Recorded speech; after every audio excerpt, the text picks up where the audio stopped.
Welcome to the American Diversity Report podcasts, where we interview movers and shakers and diverse change makers. I'm your host, Deborah Levine, Editor-in-Chief of the American Diversity Report. And with me today is Claudiu Murgen, who was born in Romania and has called Canada his home since 1997. Claudiu's experience in various industries such as IT, renewable energy, real estate, and finance helped with forming complex but real characters for bringing out his meaningful measures in fiction books. Those well-received fiction books focus on water, the risks to it globally, and their meaning for all of us. Welcome, Claudiu. Thank you, Deborah. Thank you for having me. It's an honor. A pleasure.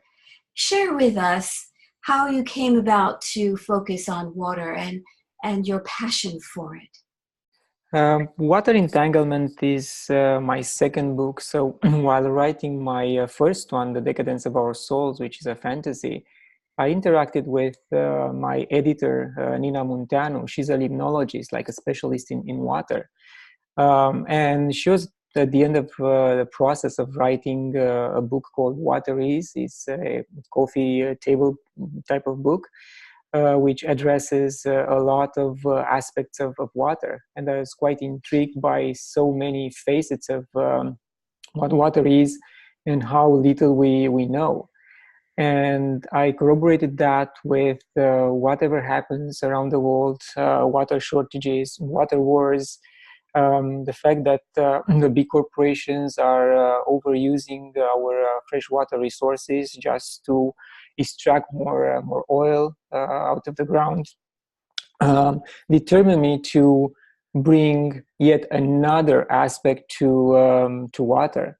So in my book, water, in fact, is alive, has memory, and is fighting back this status of a commodity, because we treat water as a commodity, and in fact is very, very valuable. We are water. 70% of our bodies is water, and we don't understand the meaning of water because we have the luxury of turning on the faucet, and here we go, the water is there. Yes, we do take a great deal for it, us to be so careless, with water. It's always going to be there. It's for us. It was made for us. But you mentioned that it has quite a bit of meaning where you have lack of it in, say, in India and the Jordan River. Explain to us the geography that you were referring to and why you chose those places. In the book, I used the concept from quantum physics, entanglement, and my idea was, what if water will change its properties in India, let's say Ganges River, and that's a major change of the water structure. And I'll come back to the meaning of structure water. And then an hour or 2 hours later, the same properties will appear on the water of Jordan River. That's the entanglement I am talking about in the book. Like water communicates. We give different names to different rivers, to different oceans, but in fact, it's only one main body of water which communicates and connects permanently, either above the ground or underground. It's only our point of view that water is separated, but in fact it's again one big body of water with different names for our easiness to identify it when we travel and for from geographical perspective. So this is the main plot idea in water entanglement. What if water becomes alive, understands the fact that it's being mistreated by humans, and is changing properties, is hurting us, is giving us a red flag and a bad mark for all the misdeeds. So as soon as water changes its structure and behavior in one part of the world, that behavior will translate almost immediately in somewhere else on the globe. I see. And you also mentioned Mother Nature and um, indigenous people who have tried to protect water in the past, do you not?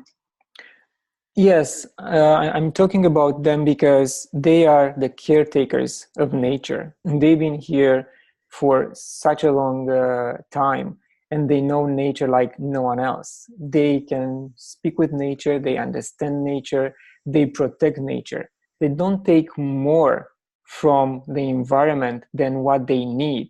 So this is what how they were able to maintain everything around them in an equilibrium. They didn't kill for the sake of killing. They just did it for whatever food they needed at that particular day. So women in this culture are more empathic. They give birth and they understand what it takes to nurture life. So they are less egotistic. They are willing to forgive, not like men. Men are willing to start a war over their big egos, not for the women. It's an attitude which water needs in order to survive the ordeal we are putting her through. And if we have more women in power, in fact, as decision makers, we might be able to save water from the dire situation she's in right now. I can only agree with you there. It's amazing to me that women throughout time have been the nurturers of society and its resources. And how does it end in your book? Do we win out and save the water and the communities we live in? The water behavior becomes so radical that we understand that water has awakened, and there is no way but to stop the drilling, to stop the irrational water bottling process, the pollution. So water is stopping us from performing our daily activities. So that is a wake-up call.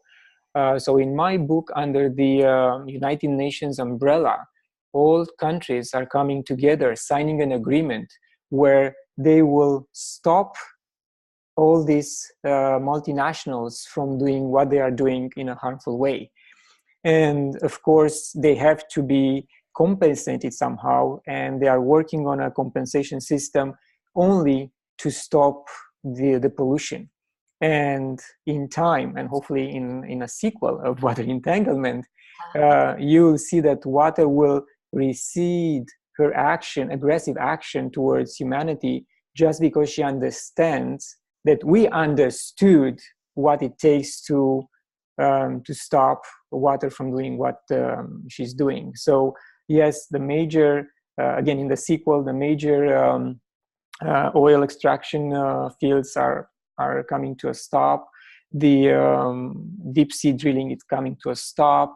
And again, the major harmful activities on Earth will have to diminish or come to full stop in order for water to really believe our sincerity that we care about her and about the environment. Well, I noticed that you create a global nonprofit, an NGO organization in your novel, devoted to protecting water and exposing the wrongdoings.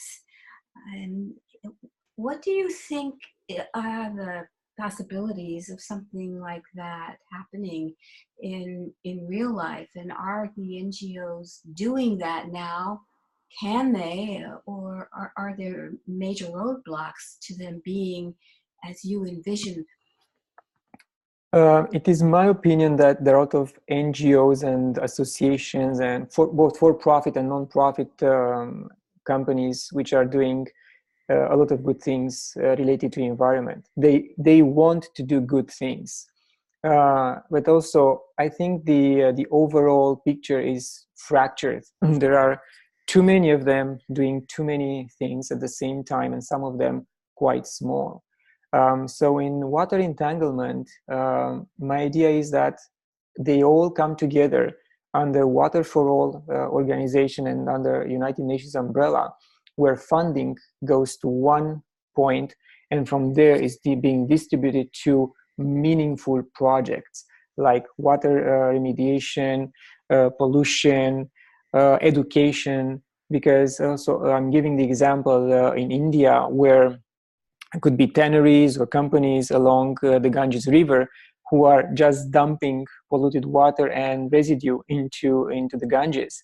But those people and those companies don't have enough profit to reinvest in educating their employees or even in upgrading the technology. So if you go and educate these people, you help them to upgrade the technology they are using, the filtration systems and anything else they use, then you have less pollution upstream. That means less pollution into the oceans.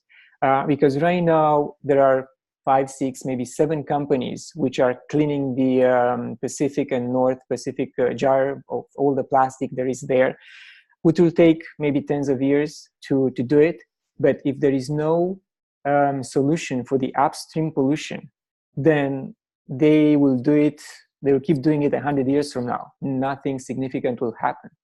So it has to be a kind of two-pronged approach in education and cleaning upstream in order to be able to clean the Pacific and the oceans where all this garbage ends up. Yes, I would definitely agree with you there. What do you think will happen if we do not correct this? Will we see rationing of water? Rationing of water, it's happening in various countries right now. It's happening in US, Las Vegas, California, and we know Africa has going under has big droughts there. So it's going to happen in Europe. There are instances even this summer because of the high heat. So it's going to happen, and there are water wars right now. We don't know too much about them because they are not publicized. Sometimes media keeps everything under the wraps, but it's going to happen.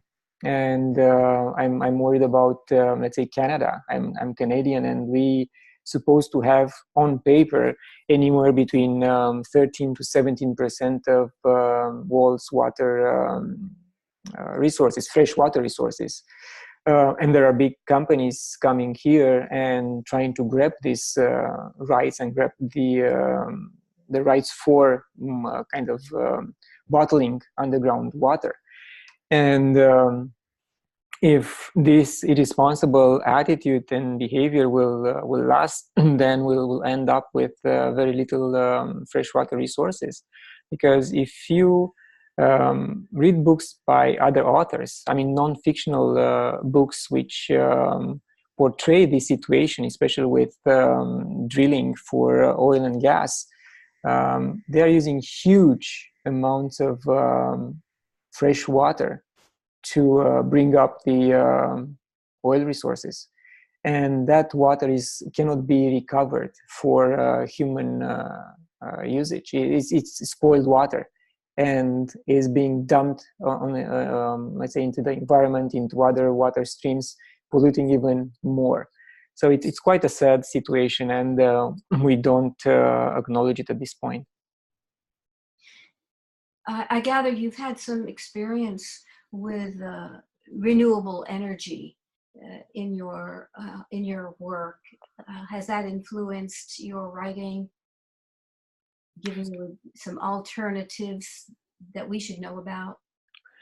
Yes, I was involved mainly with different solar technologies, also wind, but indirectly exposed to other technologies. And the beginning of, in fact, not only the beginning, throughout my first book, The Decadence of Our Souls, I'm mentioning an imaginary world where cities are relying heavily on water treatment plants and waste water management and solar.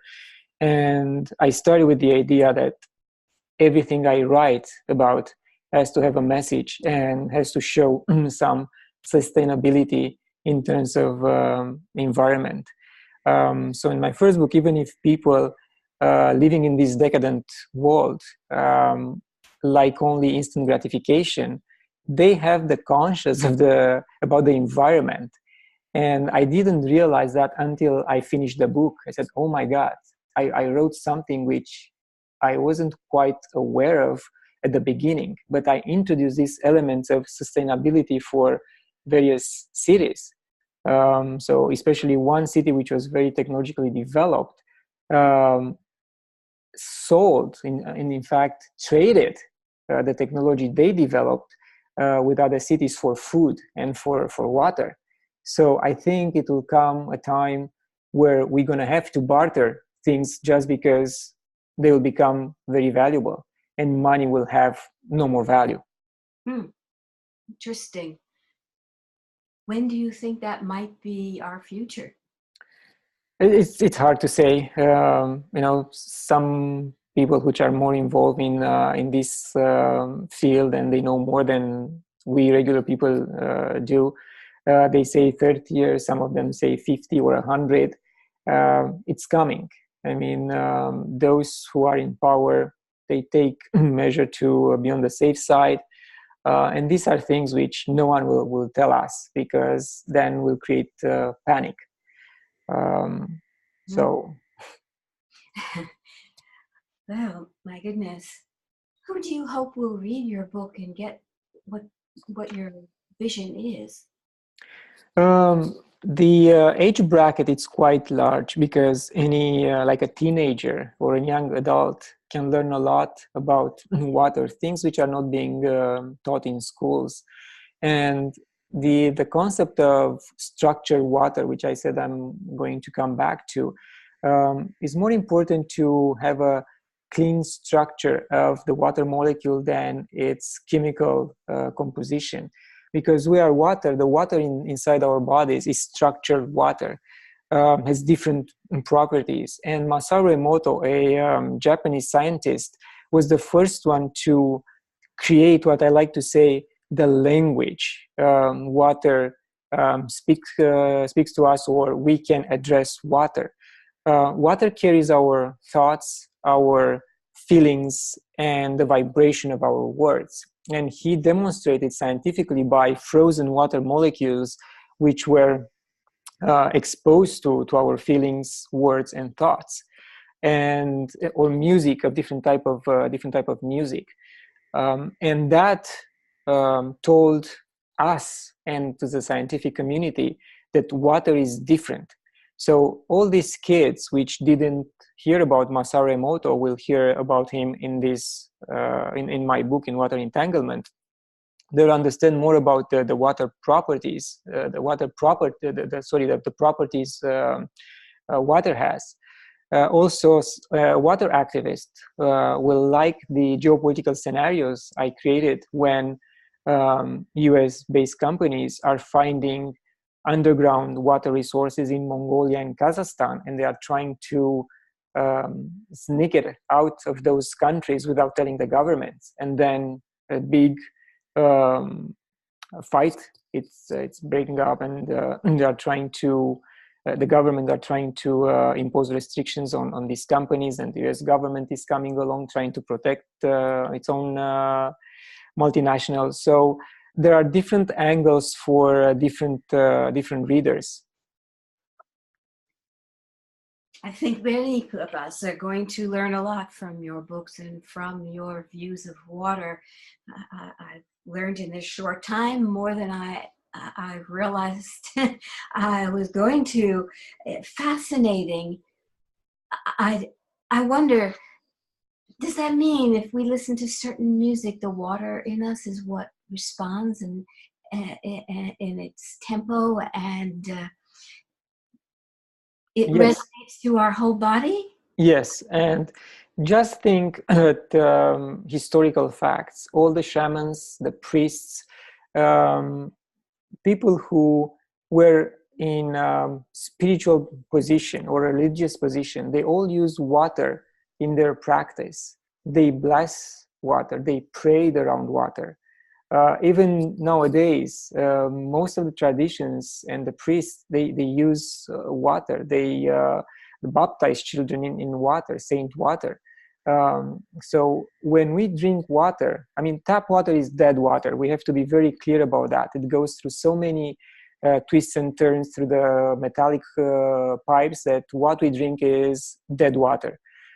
So on the water jar I use, I have one word printed on top of it. It's gratitude. So if you want to do yourself a favor on your mug or on your water jar, print or tape words like gratitude, compassion, love. And the structure of that water will change. And when you drink it, the water will have different properties. It's the same like saying a prayer before you start eating. Is the vibration and the thought which changes everything in your plate. And the same with water. We are much better if we listen to positive music, if we think positive thoughts, if we watch a comedy instead of a horror movie. My goodness, I'm never going to look at a glass of water the same way. And it's a good thing. It will be a wonderful thing. Is there anything else you'd like to add before we wrap this up? If I raise any interest with your readers in my book, I urge them to go to Amazon. The book is available on Amazon.com or on Amazon.ca. The audio version will be launched on Audible in a couple of weeks. They can also go to my website, claudiumurgen.com, to check the other book and the book trailer for Water Entanglement. Water Entanglement is being translated into the Romanian language and published by the end of the year. Also, the first book was already translated and launched in Romania in June. And if they have any other questions, they can reach me through my website. And I plead with them, teach your kids to be aware of what water is, because they are our future. Well, thank you so much. It's been truly a pleasure to talk with you, to learn about water, to have someone so passionate about the topic join us, teach us, inspire us. Thank you so much, Claudiu. Thank you, Deborah. Thank you once again. And thank you to our listeners for joining us today. And in our podcasts, always, we appreciate you. Thanks again.